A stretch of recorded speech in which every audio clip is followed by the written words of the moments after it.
This is Tony Regis reporting from the Philippines. The world is becoming a smaller place for China and the US. Where there is an American, there will always be the Chinese. Too bad for US, there are more Chinese people than Americans.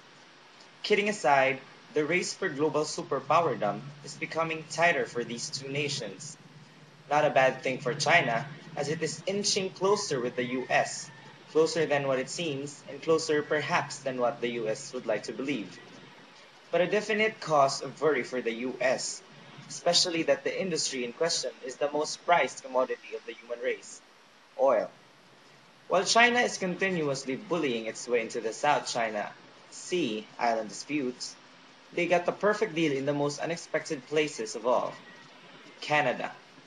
China's state-owned CNOOC Limited has won the bid to take over Canada's Nexen Incorporation for a whopping $15.1 billion. Nexen Incorporation, and now CNOOC Limited, operates across the Gulf of Mexico and Canada's oil sands.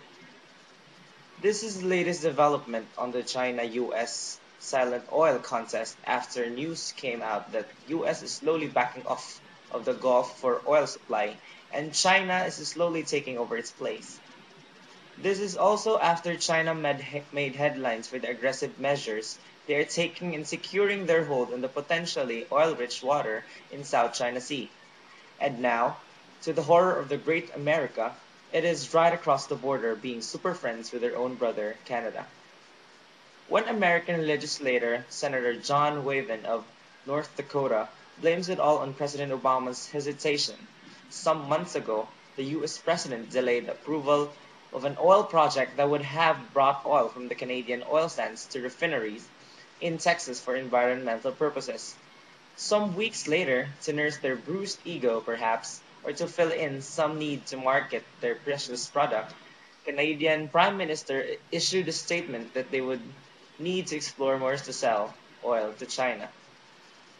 China is some competition, a lot bigger than anyone in the world thinks. It is so big, it is that close to closing up the remaining space that is held between itself and the US. Tony Regis, Philippines.